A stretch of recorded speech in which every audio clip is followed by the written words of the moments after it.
Kyle Brick. How are you today, Kyle? Good, you, Jay. Thanks for having me. Thank you for joining us. First things first, how were the Christmas holidays? They were short, busy, but ready to get back in the rink here. So, And we can tell, like you say, talking here about a Jay Kovacs trade today. So first things first, you guys are sitting third in the West. Like we talked just off of camera. Hopefully, we're going to see some type of season this half of the year, right? yeah, no, for sure, for sure. And hopefully at 11 o'clock today with the government's announcement, we'll see what happens after we get off the show here. Yeah, First, go ahead. no, it's just being hopeful we can get back on the ice here. That's all. Exactly, and the biggest thing is what attracted you to this trade? You sent Jackson Barnes to Trenton in exchange for Sault Ste. Marie native Jakob Kovacs. Can you talk a little bit about what attracted you to this trade?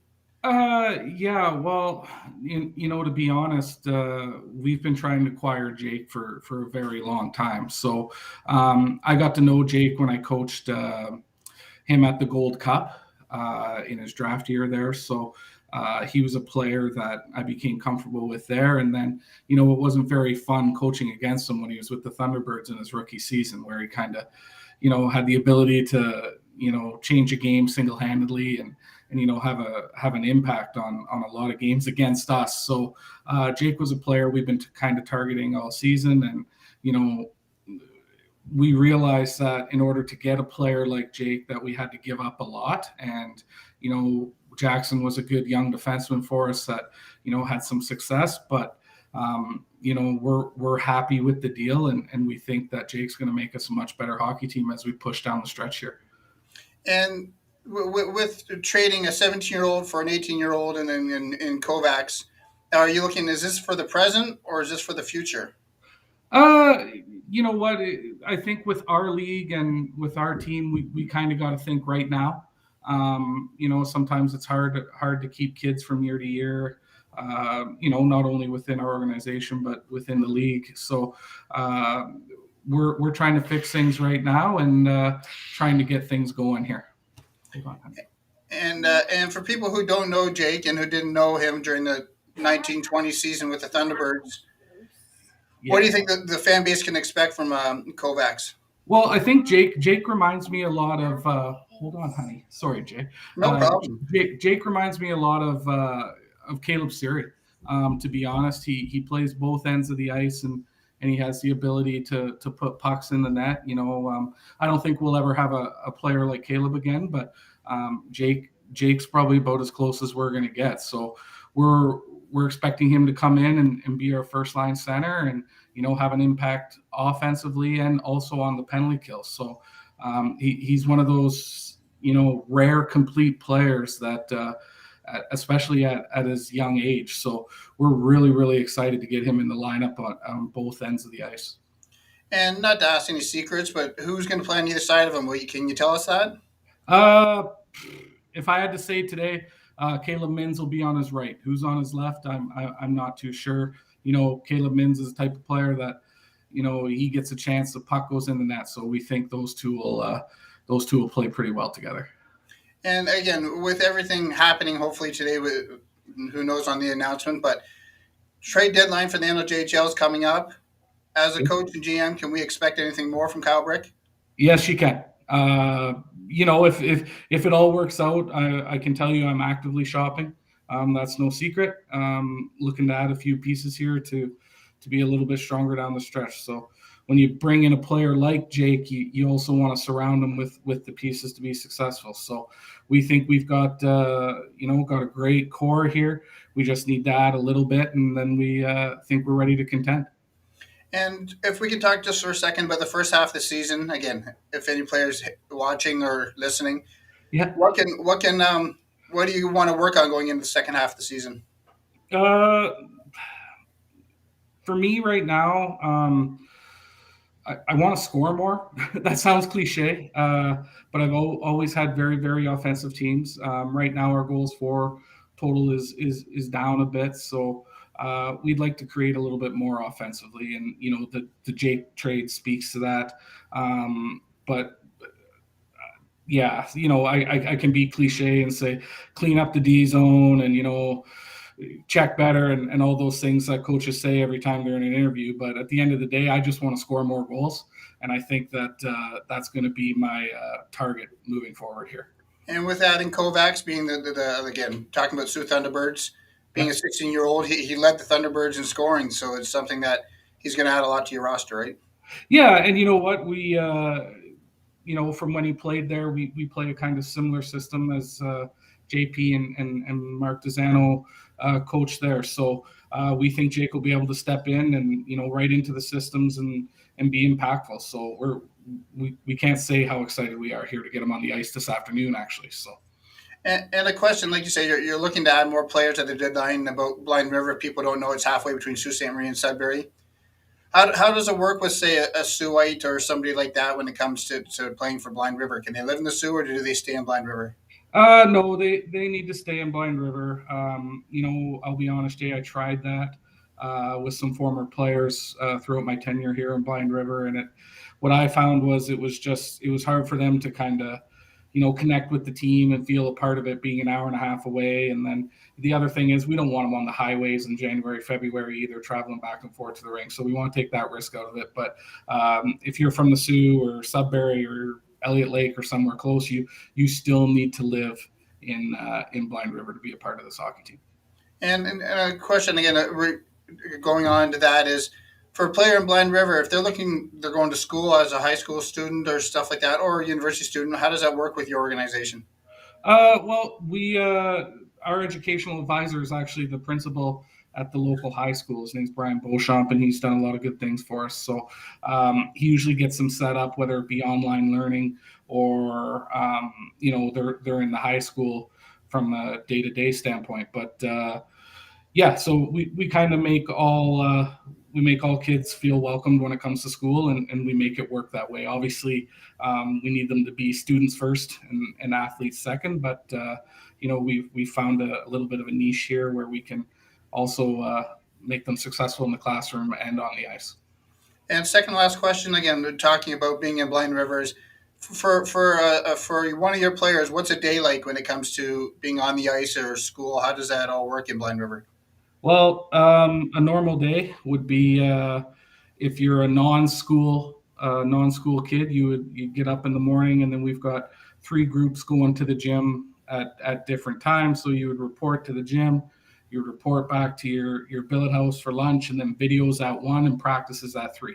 So you kind of have a full day. And if you're in school, you report to school, and then you have practice at 3, and then you've got gym after. So also in a normal year, we have a lot of commitments with minor hockey where we help out the local teams with some practices and stuff like that. But we haven't been able to do as much of that since COVID happened. But so anyone who's ever concerned about having a full day in a rural, remote northern, community, it's not like that here. We make sure they're busy from morning to night. Yeah, exactly. They're not sitting around playing Xbox or PlayStation, right? Yeah, we have rules around the gaming system, so that's something that doesn't happen a lot here. Now, again, what do you think? And I'm going to ask Jake this question: is coming into the 16th, he's going to step on the ice against the Thunderbirds. Any nerves as a 16-year-old to play against a team you used to play for? I don't know. Like it's tough. Like those games with us is like, they're always big, right? There's always heated stuff going on, and everyone says our rivals Elliott Lake, but I think at the end of the day, our most heated games have always been against the Thunderbirds. So we think Jake is ready to step into that rivalry, and he'll be excited to be part of our team.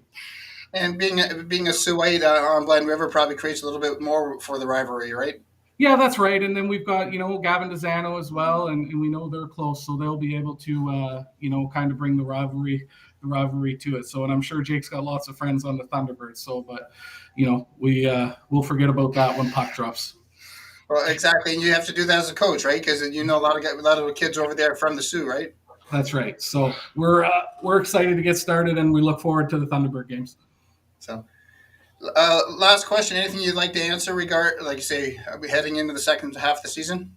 No, we're just excited to get going. Hopefully we can have some fans in the rink and, cheer us on. And we're excited to play some playoff hockey if we're fortunate enough to do it, right? So, we were just hoping, like I said, fans in the rink and the kids can get on the ice and hopefully can showcase our new team here a little bit. And when you say fans in the stands, as a coach, and I have known you for years now, is fans probably don't even affect the way you coach in a game, does it? Zero. Absolutely zero. I shouldn't say that. Maybe when you go to Hearst or a few others where they're behind you on the bench. But yeah, you know what? I've always had great interactions with fans in Hearst. They're being right on top of us, and the same in Sault, Michigan. So those places are great to go into. So I like the animosity there and the atmosphere they create. Again, you brought up Sault, Michigan. Do you know anything? And I don't know if you know, with everything now, do you know about crossing the border again for teams? I don't. I expect to hear something from the league this week. We're supposed to play them Friday at the Puller. So as of right now, I really can't say either way. So whatever the league decides and the protocols they put in place, I trust that they'll be safe for both teams and our organizations. So we'll just have to wait and see. Well, Kyle, I can't thank you enough, and hopefully we can talk January 16th when you come up to the Sault. Thanks a lot, Jay. Have a good day. Thank you.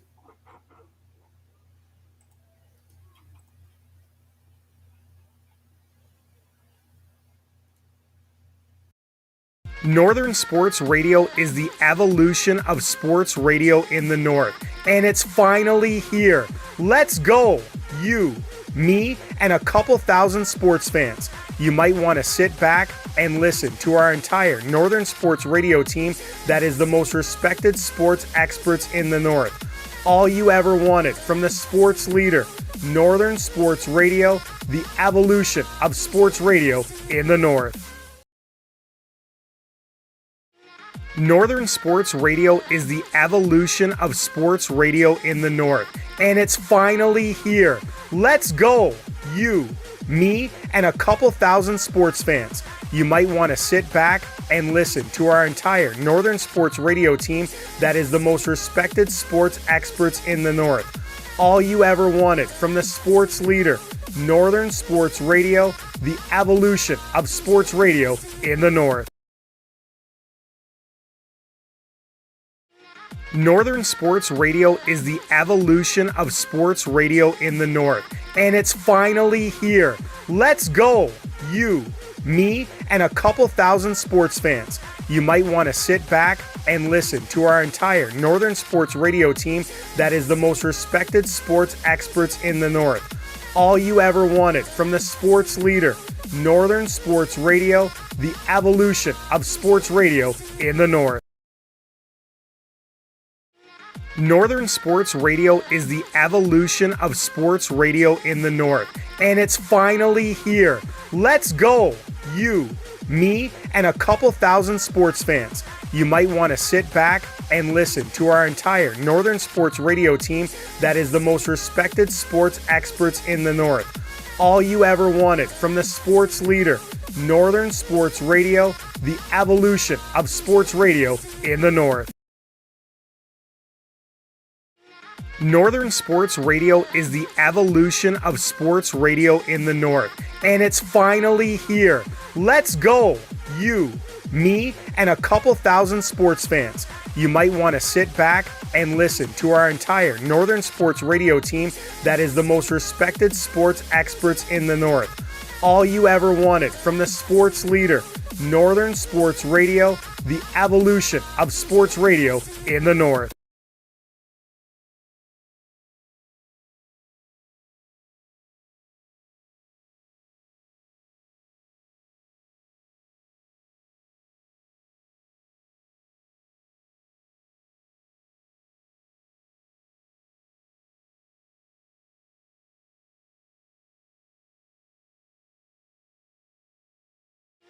Northern Sports Radio is the evolution of sports radio in the North, and it's finally here. Let's go! You, me, and a couple thousand sports fans. You might want to sit back and listen to our entire Northern Sports Radio team that is the most respected sports experts in the North.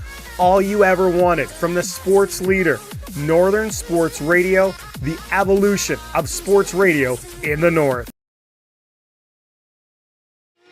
Northern Sports Radio is the evolution of sports radio in the North, and it's finally here. Let's go, you, me, and a couple thousand sports fans. You might want to sit back and listen to our entire Northern Sports Radio team that is the most respected sports experts in the North. All you ever wanted from the sports leader, Northern Sports Radio, the evolution of sports radio in the North.